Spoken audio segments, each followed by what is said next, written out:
लोकतंत्र बचा कहाँ, पहले चलते सर आप मुझे पता नहीं बचा कहाँ। खतरे में कैसे अगर बचा? मुझे तो सब कुछ ऐसे ही नजर आता, मुझे तो नहीं नजर। देखिए आज कोई भी काम हो जाता है, एक्सीडेंट हो जाए या कोई भी मॉब लिंचिंग हो जाए, सरकार तरह तरह के सवाल उठाती है सर।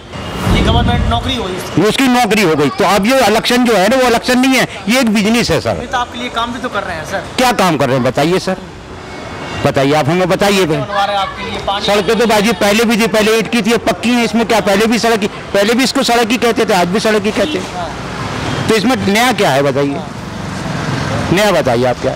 और आपके लिए क्या काम कर रही है सरकार? नहीं हमारे लिए तो कुछ भी काम नहीं कर रही।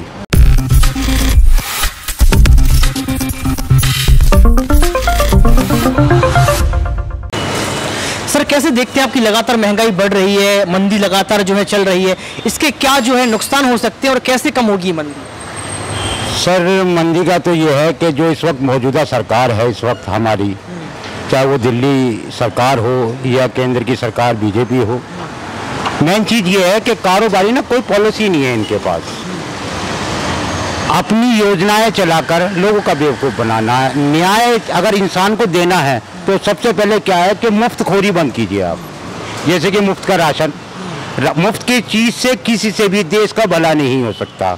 जब हमारे यहाँ पर व्यापार की कोई चीज़ बिकेगी और व्यापार बढ़ेगा, जब भी देश हमारा उन्नति पर जाएगा। सर महंगाई के लेकर अभी आप ऑफ द कैमरा बात कर रहे थे, आप बता रहे थे नोट को लेकर, करेंसी को लेकर, सच्चाई आप बता रहे थे, वो सच्चाई क्या थी? सच्चाई वो सर ये है कि ये हमारा भारत जो है ना, जैसे सोने की चिड़िया है, ये आज से नहीं है, धरो ये पुरानी ज़माने से है, सोने की चिड़िया कहलाया जा। सन 1937 तक हमारे भारत का 1 रुपया और 13 डॉलर बराबर के हुआ करते थे। 47 के आते आते 1 डॉलर और 1 रुपया भारत का बराबर हो गया। आज जो स्थिति वो ये है भारत की कि लोग बाग, हमारी जो वित्त मंत्री हैं निर्मला सीतारमण, वो ये कहते हैं डॉलर मजबूत हुआ है, रुपये को नहीं जानते, वो अपने रुपये के बारे में जानती ही नहीं है, उन्हें डॉलर नजर आता है।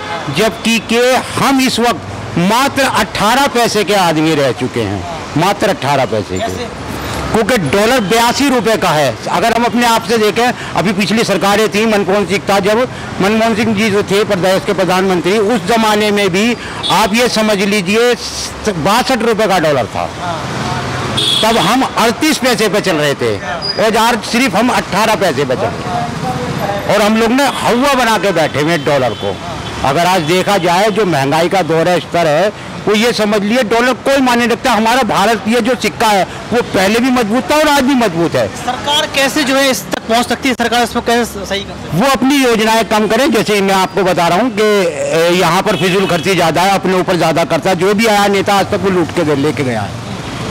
जैसे कि हमारे ये अमेरिका है, उसके अंदर 102 VIP हैं। भारत के अंदर 7.5 लाख आदमी हैं जो VIP हैं, जिन्हें हर चीज़, राशन, पानी, पेट्रोल, बिजली, उनका संसद। और सबसे बड़ी बात पता है क्या है? 1 दफ़ा का MLA एक पेंशन, 2 दफ़ा का MLA तो 2 पेंशन, 3 दफ़ा का सांसद है तो 3 पेंशन। ये सबसे बड़ी बात है। इसके ना इलेक्शन जीते या हारे, इसको पेंशन 100% मिलनी है। ये गवर्नमेंट नौकरी हुई, उसकी नौकरी हो गई। तो अब ये इलेक्शन जो है ना वो इलेक्शन नहीं है, ये एक बिजनेस है सर। तो आपके लिए काम भी तो कर रहे हैं सर। क्या काम कर रहे हैं बताइए सर, बताइए आप हमें बताइए। आपके लिए सड़कें तो बाजी पहले भी थी, पहले ईंट की थी, पक्की है। इसमें क्या पहले भी सड़क, पहले भी इसको सड़क ही कहते थे, आज भी सड़क ही कहते हैं। तो इसमें नया क्या है बताइए, नया बताइए आप क्या। और आपके लिए क्या काम कर रही है सरकार? नहीं हमारे लिए तो कुछ भी काम नहीं कर रही, वो अपने लिए जो भी कर रही है अपने नहीं कर रही। आपके लिए काम कर करके संजय सिंह जेल पहुंच गए। अब वो संजय सिंह जी जेल गए हैं, वो भी किसी कारण से ही गए होंगे, उसके बारे में तो मैं नहीं कह सकता क्यों गए। शराब घोटाला हुआ है, एक बेटी के साथ एक बेटी। नहीं देखिए, घोटाला तो इस देश में शुरू से चलता आया है। सर एक सवाल, आप बड़े बारीकी से बात करें, एक सवाल ये उठता है कि यहाँ पर चाहे राहुल गांधी की बात कर लो या फिर संजय सिंह की बात कर लो, विपक्ष के किसी भी नेता की बात कर लो, उनका यही कहना है कि हमारे देश का जो प्रधानमंत्री है वो अडानी है, गौतम अडानी है, नरेंद्र मोदी कुछ भी नहीं कर रहा है। कल ही एक बयान सामने आया संजय सिंह का, वो कह रहे थे कि जो देश के प्रधानमंत्री नरेंद्र मोदी है वो अडानी के नौकर हैं और हम नौकर से नहीं डरते हैं। इस तरीके का बयान देना क्या ठीक है और कितनी सच्चाई इस बयान में? देखिए ये बात हकीकत है, देश के प्रधानमंत्री हैं नरेंद्र मोदी, उनकी एक गरिमा है। हम लोगों को ये सोचना चाहिए कि हम किसके बारे में बात कर रहे हैं, लेकिन हम इसको भी नहीं झुटला सकते क्योंकि ये जो सरकार इस वक्त काम कर रही है पूंजीपतियों के लिए कर रही है, हम इसे भी नहीं जुटला सकते। सर पूंजीपतियों को फायदा होता रहेगा तो आपको लगता नहीं गरीबी और अमीरी की खाई ज्यादा बढ़ जाएगी? ये तो सर पहले से चली आ रही है, इस बारे में तो सोचना ही बेकार है। गरीब पहले भी गरीब था, आज भी गरीब है। अमीर पहले भी अमीर था, आज भी अमीर है। इसके बारे में तो सोचना ही बेकार है। सर सोचेंगे तो काम कैसे होगा? कैसे अमीरी और गरीबी की खाई खत्म होगी? खाई तो सर जब खत्म होगी ना, जब आप गरीब को ये समझेंगे कि ये गरीब नहीं है, ये अमीर बनाना है इसको, तब जाके खाई खत्म। तो जब अमीर अमीर बनता चला गया, गरीब गरीब बनता चला गया, तो ये खाई तो कभी जिंदगी में खत्म नहीं होगी। सर 24 का चुनाव नजदीक है, 2024 का, एक तरफ गठबंधन तो दूसरी तरफ भाजपा और एनडीए जो एक है, तो आपको क्या लगता है कि इसमें से कौन किसको चुनौती दे पाएगा, कौन किसको हरा पाएगा, जिता पाएगा? देखिए कोई भी एक दूसरे को चुनौती नहीं दे पाएगा, सिर्फ पब्लिक जो होगी वो बेवकूफ होगी। जो हर जगह मेरा मानना यह है कि इलेक्शन जो है वो एक ऐसा फेस्टिवल है जो 5 साल के अंदर एक फेस्टिवल आता है। यहाँ ये लोकतंत्र का त्यौहार है, और हम लोग हर 5 साल के बाद एक हमारी एग्जीबिशन लगती है और हम बिक जाया करते हैं। अब हम ये नहीं कह सकते कि कौन हमारे हित में होगा कौन नहीं होगा। असल में क्या हम टके टके पे लोग बिकने वाले हैं सर। कोई दारू पे बिक गया, कोई झाड़ू पे बिक गया, कोई हाथ पे बिक गया। असल में इंसान की वैल्यू नहीं है। आज जो वैल्यू है ना वो सिर्फ गवर्नमेंट की है। वैल्यू तो इंसान की होगी ना। आपने कहा लोकतंत्र का चुनाव है, लोकतंत्र के चुनाव में आप हिस्सेदारी करेंगे। सर लोकतंत्र बचा कहाँ है? लोकतंत्र बचा कहाँ है? पहले करते सर आप मुझे पता नहीं बचा कहाँ। खतरे में कैसे है? मुझे तो सब कुछ ऐसे ही नजर आता, मुझे तो नहीं। देखिए आज कोई भी काम हो जाता है, एक्सीडेंट हो जाए या कोई अभी मॉब लिंचिंग हो जाए, सरकार तरह तरह के सवाल उठाती है सर। जो बंदा सही है वो अंदर होता है, जो गलत होता है बाहर होता है। भी पीछे आप देख लिए मेवात कांड हुआ, बिट्टू बजरंगी को उठाया गया, 4 दिन के बाद उसे बेल दी गई। तो कहाँ से लोकतंत्र है? कहाँ से? लोकतंत्र सच में खतरे में है। बिल्कुल 100% है। तो अगर लोकतंत्र खतरे में है तो संविधान भी खतरे में हो जाएगा? नहीं, संविधान तो खतरे में नहीं होता, वो तो किसी के बाप की ताकत नहीं, क्योंकि उसका एक रीजन है। भारत के अंदर एक यही चीज है कि जिसका नाम संविधान है।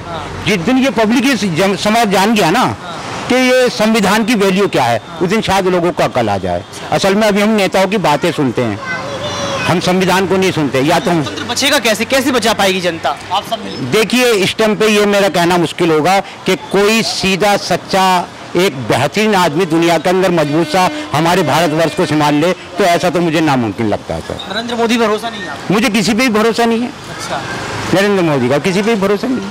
नरेंद्र मोदी जी कह रहे हैं तीसरे ढंग की अर्थव्यवस्था बना देंगे भारत को। पता नहीं सर कैसे बन जाएगी, मुझे तो आज तक ये भी नहीं समझ में आया। हमें तो आज तक ये भी नहीं समझा कि बन कैसे जाएगी। 9 साल में उन्हीं की तरक्की हुई है, हमारी थोड़ी हुई है। क्या क्या तरक्की हुई उनकी? आप खुद देख सकते हैं। मैं आपको क्या बता सकता हूँ, आप खुद देखते। देखिए आप रिपोर्टर हैं सर, हमसे बेहतर आप खुद जानते हैं। मैं तो आपसे जानना चाहूंगा। नहीं देखिए आप ये मैं जनता से पूछने निकला हूँ सर, जनता की बात बतानी है मुझे। देखिए सर जनता के बताने से तो कोई बेनिफिट नहीं होगा। बेहतर तरीका ये होगा तो आप सर्वे करें। सर्वे आपका ही तो कर रहे हैं सर, जनता का नहीं, एक मेरे अकेले का सर्वे करने से क्या होगा? जैसे मेरा सर्वे ऐसे आप लोग और का सर्वे कीजिए। 1000 लोगों का सर्वे करते हैं, 1000 लोगों का यही जो निकल कर आती बात आती है, लेकिन अंदर की बात नहीं बताती। अंदर की बात तो बताइए सर आप। अंदर की बात मैं कैसे बताऊँ? या तो मैं पॉलिटिक्स ज्वाइन करूँ जब मैं बता सकता हूँ। नहीं, पॉलिटिक्स ज्वाइन करके नहीं बता पाएंगे आप, क्योंकि आपको किसी पार्टी का जो है समर्थन करना पड़ेगा। अभी आप मैं समर्थन तो किसी पार्टी का कर ही नहीं सकता, क्योंकि मैं तो सीधी सी एक बात जानता हूँ, मैं जिसका भी करूँगा समझ लो उसी का हो जाऊंगा। कहते हैं कि झील के रहने वाले हैं आप। हाँ जी, मैं सर यहाँ की समस्या क्या है, इस पे बात कर लेते हैं। देखिए यहाँ की समस्या ये है, बिजली पानी तो यहाँ का एक नॉर्मल सा मुद्दा है। मेन चीज़ ये है कि क्षेत्र के अंदर ऐसी कोई सुविधाएं मौजूद नहीं है जैसे लगता है। अब जैसे ये यहाँ से मैं आपको बताऊँ, खुरेजी से लेके यहाँ तक राधेश्याम पार्क तक, यहाँ पर कोई भी जो जैसे दिल्ली सरकार की जो महिला वो थी, क्या नाम बोलते हैं उसको, अरे ये जो क्लिनिक कौन सा है इसको, मोहल्ला क्लिनिक, यहाँ से लेके वहाँ तक नहीं है। और जगह भी है, कई जगह पर है, लेकिन इस साइड में नहीं है। बहुत सारी ऐसा है, लेकिन बस क्या कह सकते हैं, सुविधा में सिर्फ कागजों में है। तो केजरीवाल पर भरोसा भी नहीं है मुझे हम तो किसी पे भरोसा नहीं करते सर। तो और भी लोग यहाँ पर मौजूद हैं, युवा चेहरा इनसे मौजूद, इनसे भी जानने का प्रयास करेंगे कि आखिर ये क्या सोचते हैं, क्या समझते हैं, क्या क्या परेशानियाँ यहाँ पर हैं। एक जिम यहाँ पर देख सकते हैं, एक जिम यहाँ पर खुली हुई है। आपके जिम का ऑनर है आप? नहीं भाई, जिम को ना कोई और है। ठीक है, मैं आपसे बात कर लेता हूँ। यहाँ पर क्या क्या परेशानियाँ देखने को मिलती है सर? आप कुछ भी परेशानी नहीं है, केजरीवाल सबसे बढ़िया कर रहा है। केजरीवाल के एक नेता को जेल में डाल दिया गया है, संजय सिंह को, ईडी की छापेमारी हुई। वो बीजेपी के खिलाफ बोलेगा वो जेल में जाएगा। ये हकीकत है, तुम भी जानते हो भाई। जिसको भी देख लो वो जेल में होता है, जो बोला वो जेल में। ये देख लो तुम भी उठा के सारे रिकॉर्ड। खत्म कैसे हुआ? अगर ऐसा हो रहा है, खत्म कैसे हुआ? ये तो देखते हैं, वक्त बताएगा। अब जो आएगा 2024 वो बताएगा। 100 करोड़ का घोटाला किया संजय सिंह। पता नहीं भाई कह रहा होगा, दिल्ली की शराब की नगरी ये बनाया तो था, ये बात तो सच है। इनका पॉलिटिकली सारी चीज़ें होती हैं, इंटरनली चलती हैं, ये हम तक इन्फॉर्मेशन कैसे पहुंची, कहाँ से, न्यूज़ चैनल से ही तो पहुंची है, उसके अलावा और कौन दे रहा है हमें इन्फॉर्मेशन, कोई और दे रहा है? संजय सिंह ने एक बयान दिया है कि जो देश के प्रधानमंत्री नरेंद्र मोदी हैं हाँ। वो अडानी के नौकर हैं। देखो मेरा कोई भी पॉलिटिकल व्यू नहीं है, मैं तो सुबह ऑफिस जाता हूँ, काम करता हूँ, मेरे अगर काम पे फ़र्क पड़ेगा तो मेरे को दिक्कत है। अच्छा, काम में फर्क पड़ रहा है? बिल्कुल पड़ता है, बिल्कुल पड़ता है। बहुत सारी चीज़ें हैं, अलग अलग तरीके के